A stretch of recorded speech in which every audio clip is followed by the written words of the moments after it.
Você que trouxe a sua Bíblia, abra ela lá em João, no capítulo 3. Estarei lendo alguns versículos, mas não vou ficar preso nessa passagem. Nós iremos fazer um passeio pela Bíblia, assim, para aqueles que amam a palavra de Deus, para a gente construir o nosso entendimento, e eu quero que você entenda algo que o Espírito Santo colocou no meu coração. Diz assim a palavra do Senhor, João no capítulo 3, versículo 1, diz assim: E havia entre os fariseus um homem chamado Nicodemos, príncipe dos judeus.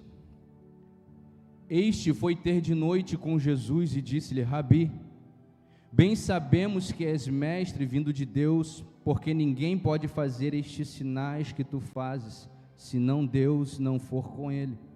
Jesus respondeu e disse-lhe: na verdade te digo, que aquele que não nascer de novo, não pode ver o reino de Deus. Fique à vontade, curve a sua cabeça, vamos estar orando mais um pouquinho.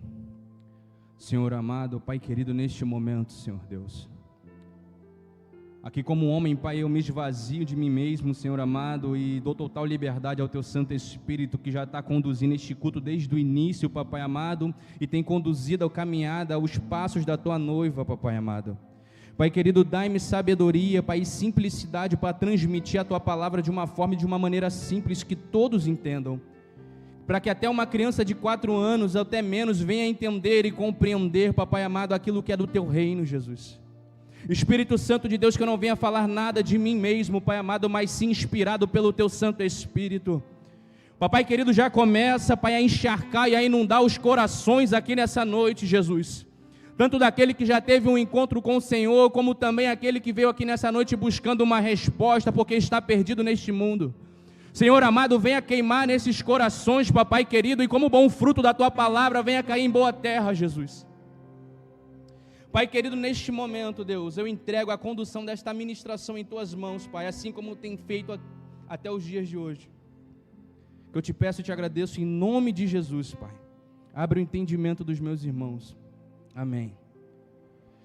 Nessa passagem em João, no capítulo 3, a gente vê um príncipe dos fariseus interpelando Jesus. Jesus afirma algo para ele, que para ver o reino de Deus era necessário nascer de novo. Até então o reino do céu já estava sendo implantado, o reino de Deus não existia naquela época. Para você que não sabe, o reino de Deus é o governo de Deus aqui nesta terra por intermédio de Cristo Jesus. Porque falamos tanto que representamos este reino, mas não sabemos o que é o reino de Deus. A gente vê Jesus implantando este reino. Quero dizer para você que nós não implantamos o reino, nós ampliamos o reino, porque o reino já foi estabelecido aqui nesta terra. Então nessa passagem Jesus afirma que é necessário nascer de novo. Assim como Nicodemos, muitos leem essa passagem e não compreendem. Como assim ler de novo? Aí muitos falam, nascer no Espírito. Ficou um pouco mais claro, mas é muito mais profundo do que isso, meu querido. Eu quero trazer para você na prática o que significa o nascer de novo. Quero ser fiel ao título e o tema da campanha deste mês, onde fala sobre arrependimento. Quero abrir o seu entendimento para que vocês venham entender na essência o que é verdadeiramente se arrepender. Quero que você caminhe em entendimento no Senhor. Por isso eu quero dar um salto agora lá para o início de tudo. Para eu saber do que eu tenho que me arrepender, primeiro eu tenho que saber o que é pecado. Porque muitos falamos de pecado para lá e pecado para cá, e você fala, o pecado é o que? Errar o alvo. Já ouvi muitos conceitos sobre pecado durante a minha caminhada. Porém, quero dizer para você que o pecado, ele teve uma existência. Existiu um ponto na história da criação e até antes da criação, registrada pelo profeta Ezequiel no capítulo 28, onde mostra o surgimento do pecado. O pecado, ele nasceu no coração de Lúcifer, que era um querubim dos céus, e ele assistia diante do Senhor. A Bíblia fala que ele estava ao pé do monte de Deus, e no seu coração ele falou, subirei até os altos montes, e me assemelharei ao Criador. Se você não sabe, à destra de Deus existe alguém chamado Jesus, o Filho. E o Filho já estava com ele lá no início, em João, no capítulo 1, versículo 1, você vai ver o autor do livro falando: no início era o Verbo, e o Verbo era Deus, e o Verbo estava com Deus. Jesus sempre existiu antes mesmo da madre de Maria colocar uma criança neste mundo. Na existência, Jesus estava ao lado do trono de Deus, assentado em poder e glória. E este querubim olha lá de baixo e fala: vou subir até os mais altos das estrelas e colocarei o meu trono e me assemelharei ao Criador. Porque Deus, o Criador, Ele deu toda a sua glória para Jesus. Ezequiel capítulo 28, depois você vai ler o capítulo e você vai entender o que eu estou te falando aqui. A mensagem de hoje não é uma mensagem para um novo convertido. A mensagem de hoje, ela é uma mensagem com um pouco mais de entendimento para aqueles que já têm caminhada na igreja.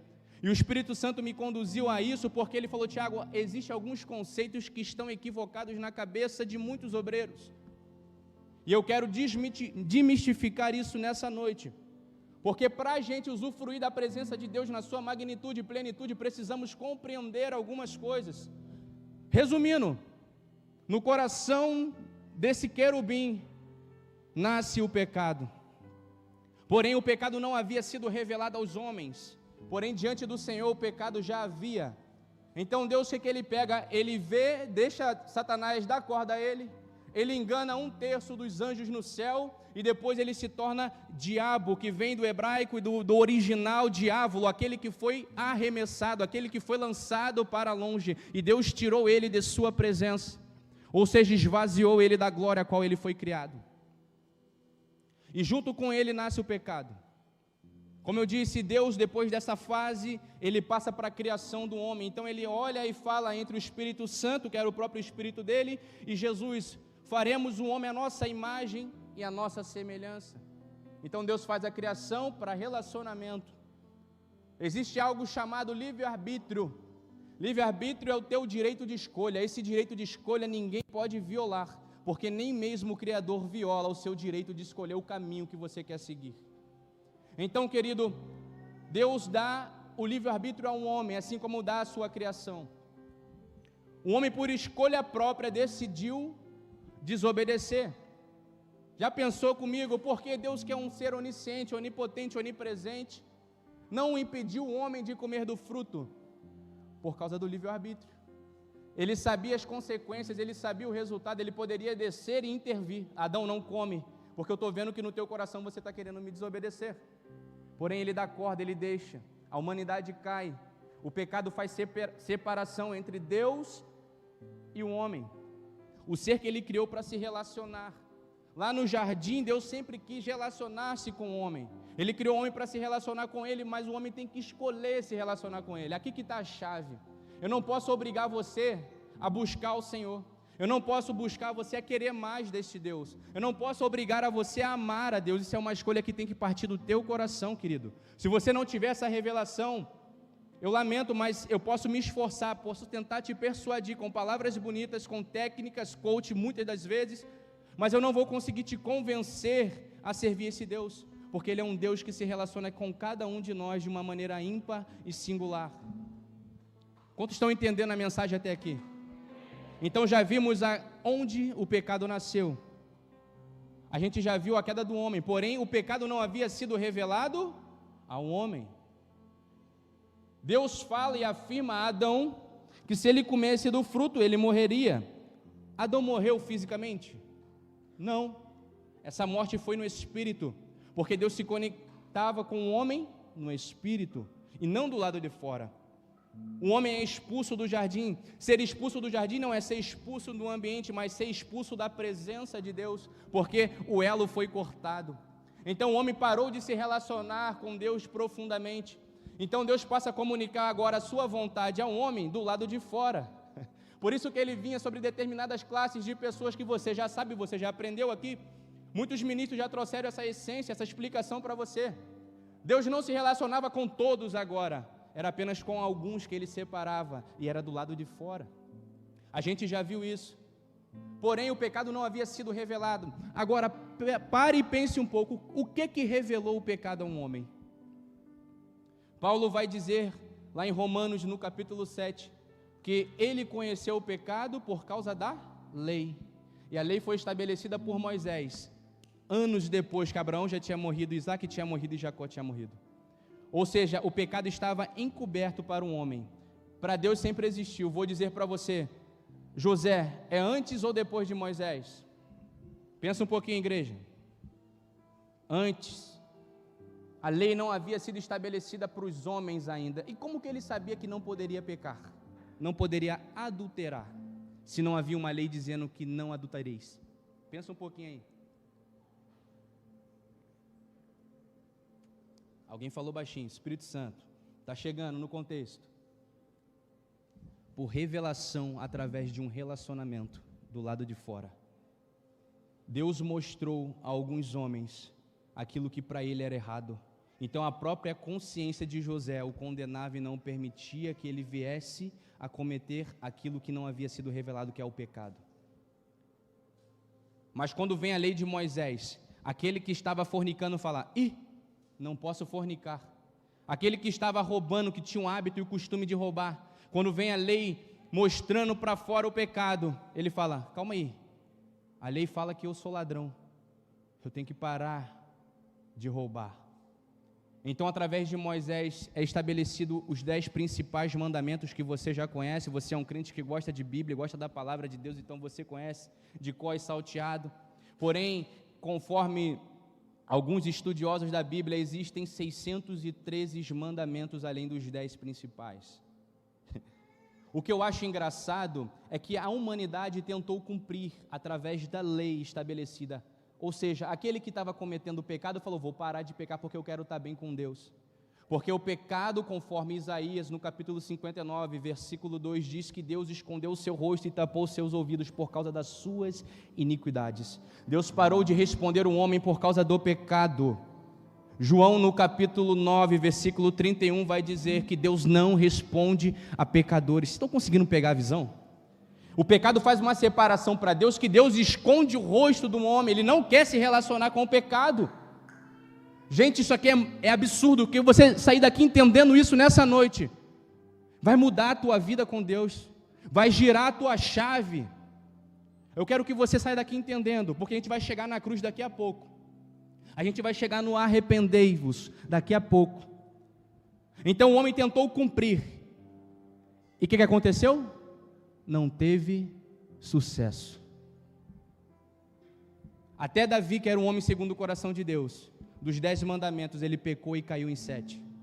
Cometeu homicídio, cometeu adultério e era um homem segundo o coração de Deus. Agora tu imagina o Tiago naquela época tentando cumprir mandamentos e seguir certinho o que previu os 613 leis.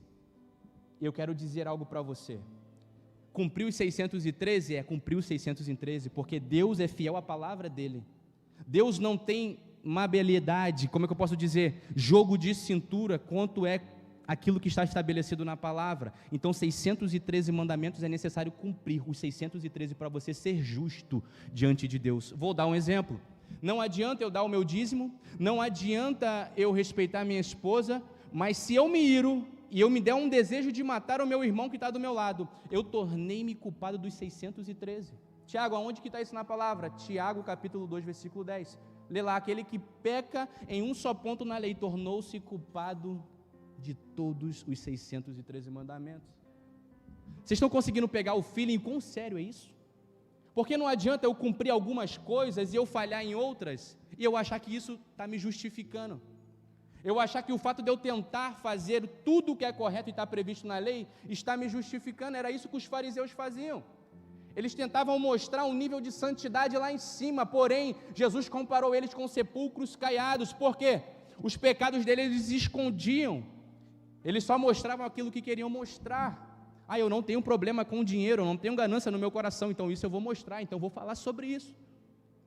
Mas eu tenho raiva, eu me iro fácil, então isso eu vou esconder, vou guardar. Era isso que acontecia. Então quando Jesus chega com uma nova doutrina, porque ele fala na palavra dele: eu não vim para abolir a lei, mas eu vim para cumprir ela em mim. Mas depois Paulo fala que ele aboliu a lei. Porque naquele contexto, existem 2 tipos de Cristo, que eu quero que você entenda. É o Jesus que veio nesta terra e o nosso Cristo hoje, que é o Jesus ressurreto. A gente costuma misturar e falar que os dois é o mesmo. Não, você precisa entender que o Jesus que pisou nessa terra é um Jesus inferior e diferente ao Jesus que reina, porque ele foi posto para governo, tanto o governo deste mundo, quanto o governo do universo. Querido, você precisa, olha só, algo simples, pensa aí, não responde, mas quem que é o príncipe deste mundo? Pensa aí, e pensa bem.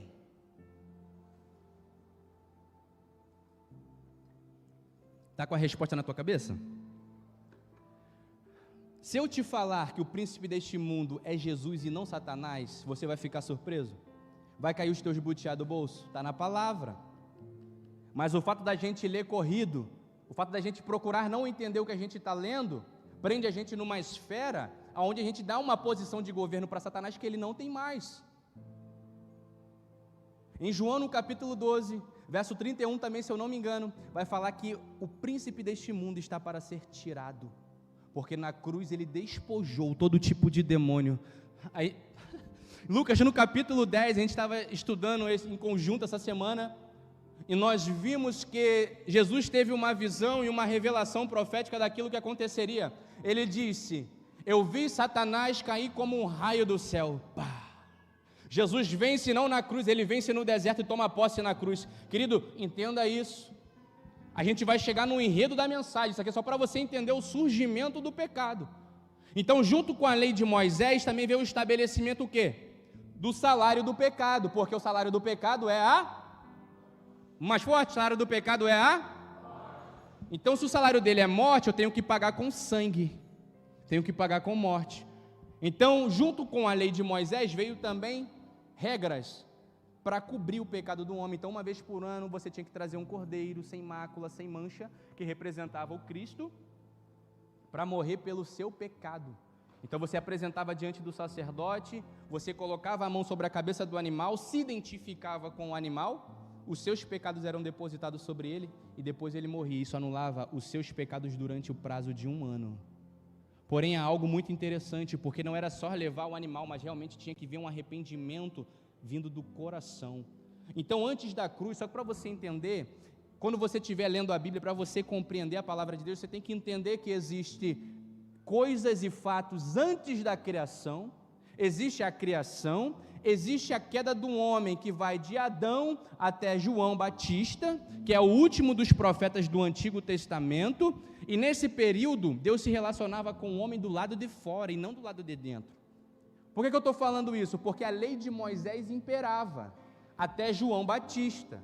Após a cruz, foi feita uma nova aliança entre Jesus Cristo e Deus. Hebreus capítulo 7 vai falar sobre isso. A nova aliança que foi restabelecida, ou seja, Cristo levou os nossos pecados, pregou os nossos pecados numa cruz do madeiro, e nós fomos junto com Ele de carona. Paulo fala que estamos mortos para o pecado. Querido, quero dizer para você que um morto, ele não reage. É como se o pecado fala: vai trabalhar, vai fazer as obras da tua carne. Estou morto, não posso, eu não existo mais para você, porque hoje nós estamos guardados em Cristo Jesus e somos justificados pelo sangue do Cordeiro. Aleluia!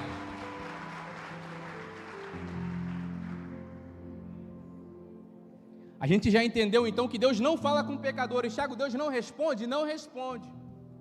Então tem uma notícia boa e uma ruim para você. Se Deus está respondendo às tuas orações, é sinal que você não é pecador. Esse é o primeiro ponto que eu quero dizer. Se Deus não está respondendo a sua oração, é sinal de que você tem que fazer isso aqui que Nicodemos fez e perguntou, que na verdade Jesus afirmou para ele: nascer de novo, porque Deus só responde para filhos. Deus só se relaciona com filhos. Deus só se relaciona com aquilo que é justo. Quando você entender isso, meu irmão, a tua adoração vai mudar. Os cultos do dia de domingo vai mudar. Os cultos e os encontros no dia de quinta-feira vai mudar.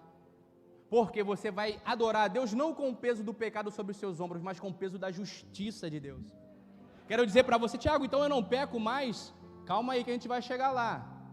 Não quer dizer que a gente não erre, não quer dizer que a gente não resbale o nosso pé, mas isso não tira o direito da justiça de Deus sobre a minha vida. Por isso que ele fala com Paulo: a minha graça te basta, Paulo, porque o meu poder se aperfeiçoa na tua fraqueza. É Paulo dizendo assim: Deus, a minha matéria, ela quer pecar. O vontade de pecar está me dando todo dia, e o bem que eu quero fazer, esse eu não faço, e o mal que eu não quero cometer, esse eu acabo cometendo, por causa da minha natureza humana que está em contato com esse mundo. É Paulo se lamentando, Deus, tira, arranca. E ele, olha, Paulo, o sangue de Jesus é suficiente para te justificar diante de mim. Querido, você tem que parar de dizer que você é um pecador, você tem que parar de se enxergar como pecador, porque senão você está entrando em contradição com a palavra de Deus.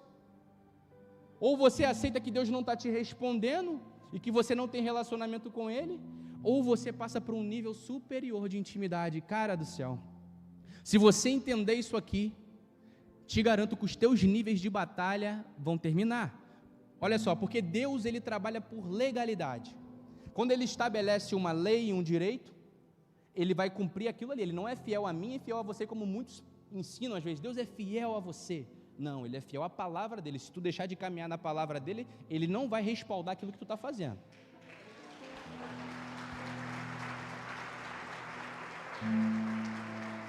Aleluia.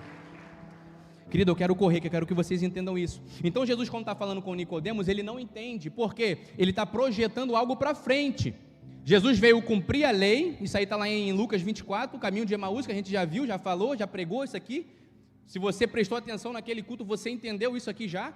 Então ele está projetando o quê? O reino de Deus, que ele está estabelecendo através dele, do governo dele. Nós somos apenas representantes deste reino que Jesus estabeleceu aqui nesta terra.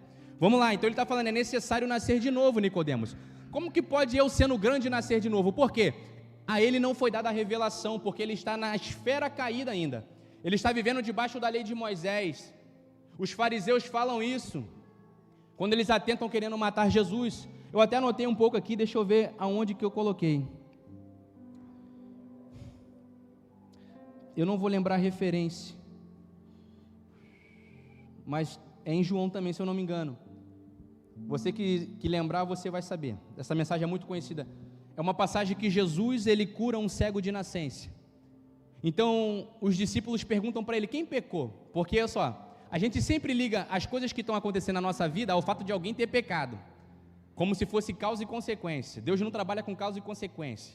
Só para você entender, ele trabalha pela graça. Não é porque a gente merece alguma coisa que Ele nos dá, não é porque a gente faz alguma coisa para o Senhor que Ele faz por nós também, não é isso. É por amor a Ele que Ele deu o seu Filho unigênito por mim e por você, é por isso que Ele te dá as coisas, é por isso que a graça dEle está sobre a tua vida, é por isso que a mão dEle está sobre a tua vida. Não é porque você faz as coisas para o Senhor, não, porque não tem como agradar o Senhor por aquilo que fazemos, porque tentaram fazer isso e não deu certo. Então vamos lá, não vamos perder o enredo. Então os fariseus falam assim, quem pecou? Os discípulos perguntaram, ele ou o pai dele? Jesus olha e fala, ninguém pecou, porque na história, até então, nenhum cego de nascença havia sido curado antes, vocês sabiam disso?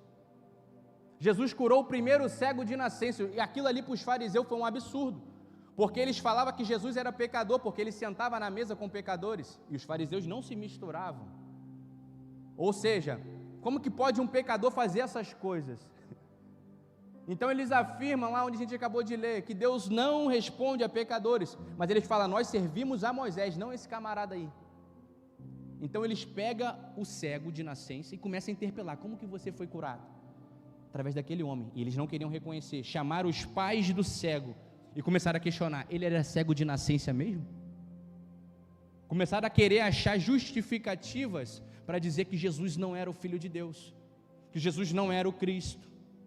Só para você entender, querido, se hoje nós passamos a nos relacionar com Deus novamente, assim como era na essência do jardim, é porque Deus entregou o seu único filho na cruz do madeiro e depositou sobre ele a ira que estava reservada para a humanidade. No Getsêmani, quando Jesus começa a orar, ele enxerga um cálice vindo em sua direção, e ele fala, Senhor, se possível for, aparta de mim este cálice. Você já ouviu algumas ministrações, mas não era o medo de sofrer, era o medo de perder a presença de Deus. Olha só quão forte é isso. Deus não poupou o seu próprio filho da ausência da tua presença por causa do pecado. E por que você acha que ele está se relacionando com você se você diz que é pecador? Se o próprio Cristo ficou sozinho por algumas horas, por alguns minutos naquela cruz, porque Deus falou assim, ó, eu vou ter que sair, porque o pecado vai ter que ser depositado sobre você, e o copo da minha ira vai ser derramado sobre você, então eu vou ter que sair, mas depois eu vou te ressuscitar. Então quando Deus tira a sua presença, a Bíblia fala que o céu se escurece, Jesus olha para o céu e fala, Eli, Eli, lama sabachthani, meu Deus, por que o Senhor me abandonaste? Para que se cumprisse isso que nós vemos hoje, a nova aliança que é pura, imaculada, irrepreensível, que não vai quebrar por nada. Então todas as vezes que o diabo te acusar de pecador, apontar o dedo sujo dele na tua cara, dizendo, você não tem autoridade sobre mim, você vai olhar e vai abrir a Bíblia para ele lá em Romanos no capítulo 8, versículo 1, nenhuma condenação há para aqueles que estão guardados em Cristo Jesus.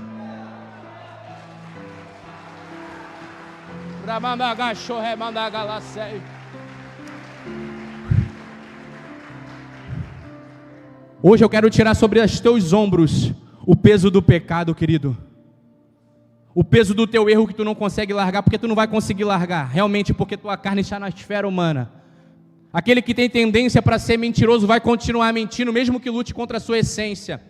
Porém eu quero dizer para você que nós temos um Pai que não é Deus de bagunça, mas que todos os dias Ele corrige, porque a palavra de Deus fala que Deus corrige aquele a quem ama. Então assim como um pai cuida de um filho e dá direção e corrige o seu filho, também Deus corrige e permite que nós passemos por situação para moldar o nosso caráter, para forjar a nossa estatura, para que venhamos crescer na estrutura e na estatura do varão perfeito.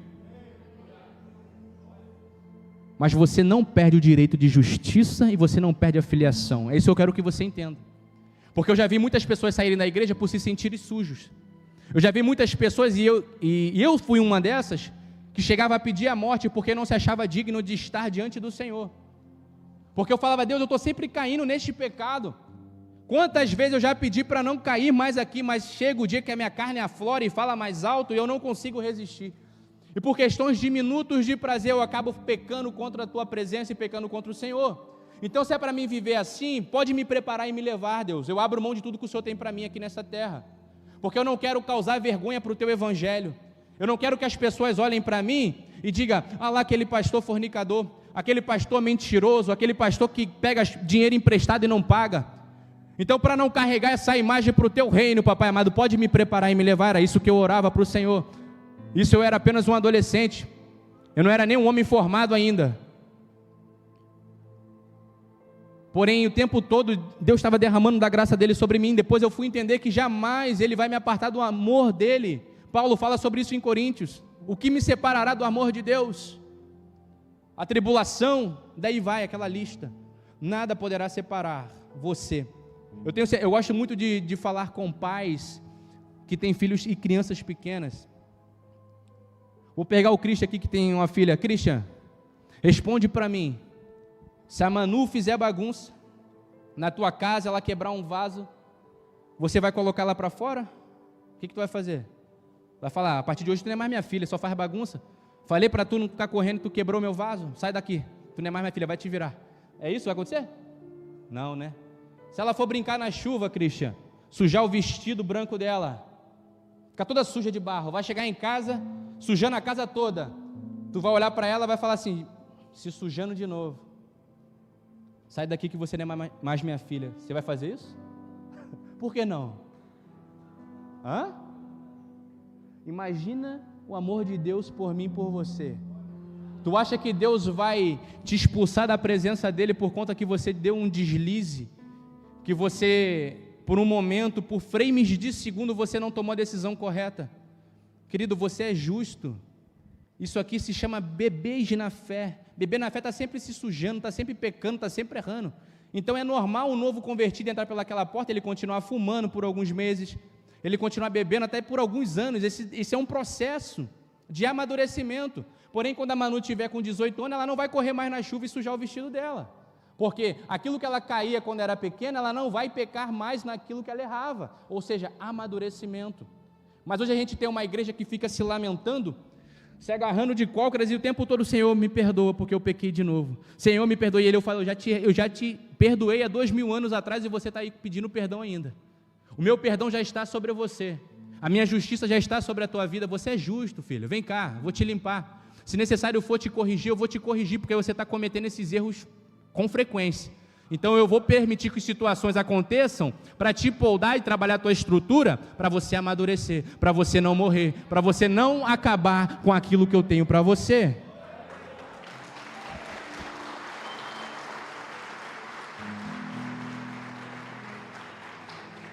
Já estourou meu tempo. Cristian, pode começar a tocar aquela música que eu pedi. Querido, até aqui o Senhor me deu. Então a partir de hoje eu quero que você se enxergue diferente.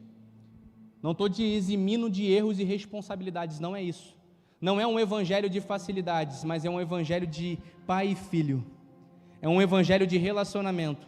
E não um evangelho de tentar fazer o que é certo. Não é um evangelho de tentar cumprir os mandamentos. É um evangelho que você vai orar. Assim como muitos membros até dessa igreja, que fazem parte do louvor, que é o pessoal que eu estou mais em contato, eles têm tido experiência que o Espírito Santo tem pedido coisas para eles, e eles têm aberto mão por amor a Cristo. É esse evangelho. Eu não quero que você largue o seu pecado e o seu mau caminho porque eu estou te falando para você largar. Eu quero que você realmente tenha um encontro com Jesus. Ele te peça coisas e você obedeça porque você o ama. É sobre isso, gente. É sobre amar. É sobre confiar. É sobre se relacionar. O evangelho é isso. O evangelho puro é isso, é simples. O reino de Deus são simples as coisas. É a gente entender o que mudou após a cruz, é só isso. Existem esferas na Bíblia, eu não posso querer viver lá na antiga aliança. Eu não posso viver no contexto cultural que Paulo vivia, porque as mulheres não podiam nem falar na sinagoga na época que Paulo estava pregando. Porque era previsto na lei judaica. Ela tinha que chegar em casa e perguntar ao marido, ou se ela discordasse, ela tinha que discordar em casa. E aquilo que pregaram lá é aquilo lá mesmo? Na igreja ela não podia abrir a boca, e hoje nós temos pastoras abençoadas que conduzem mulheres ao reino de Deus, ao coração do Pai. Então a gente tem que ser mente aberta, a gente não pode ser um cabeça fechada, aquele turrão, que a gente aprendeu 30 anos uma coisa, e vamos permanecer morrendo acreditando naquilo. Abra a mente, compreenda a palavra, aprenda com quem está chegando, querido, não há erro nenhum, eu vou morrer e vou continuar aprendendo. Por muitos anos eu preguei coisas equivocadas, por boa parte da minha vida eu declarei que Satanás era o príncipe deste mundo ainda, porque eu fui ensinado assim. Mas depois que eu descobri algumas coisas, querido, minha vida com Deus mudou. E hoje eu posso dizer que eu tenho um amigo. E não é um amigo qualquer, é o melhor amigo que eu tenho. E eu amo a presença desse meu melhor amigo. Eu abro mão de tudo. Eu estou dizendo isso aqui não é da boca para fora. Eu não estou querendo te convencer a ser assim, porque é relacionamento. Mas o Espírito Santo vai te conduzir para este lugar, cada dia mais profundo nele, porque ele precisa confiar em você. Olha como esse Deus é tão magnífico. Ele desce até a nossa consciência, ele desce até o tamanho que a gente consegue entender ele. Deus é muito tremendo, irmão. O mundo inteiro é estrado dos teus pés.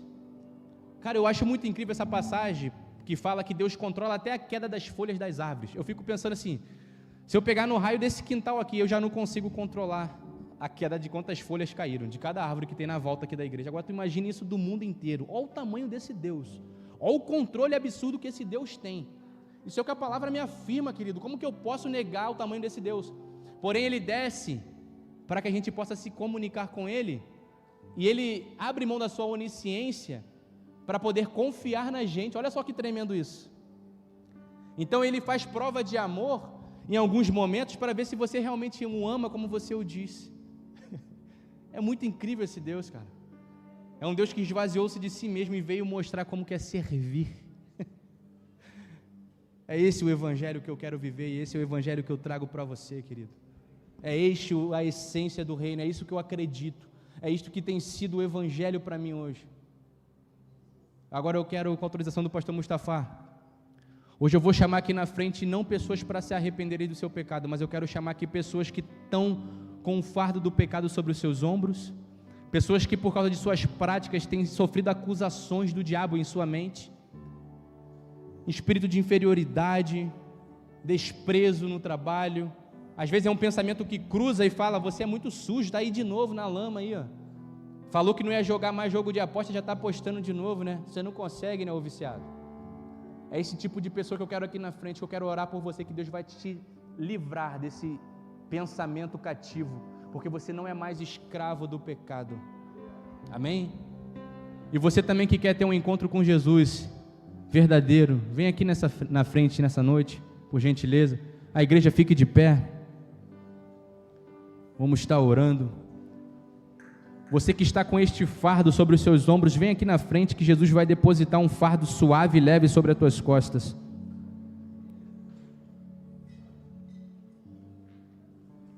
Quero orar por sua vida.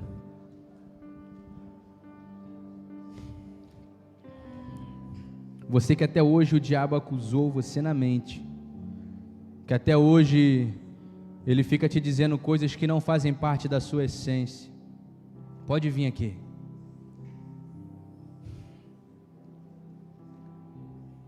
Hoje, quando eu estava em casa orando, o Espírito Santo, ele ministrou muito forte no meu coração, que ele vai libertar pessoas de cativeiros aqui. Não estou dizendo isso como jargão nem da boca para fora. Já vai ficando ligado com Deus. Pega aquele peso que você tem e coloca diante do Senhor neste momento.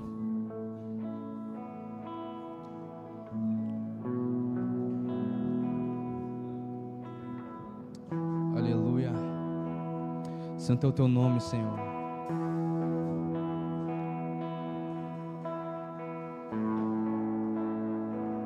Santo, santo, santo é o Senhor, papai. Fique ligado, igreja, feche os seus olhos, o culto é individual.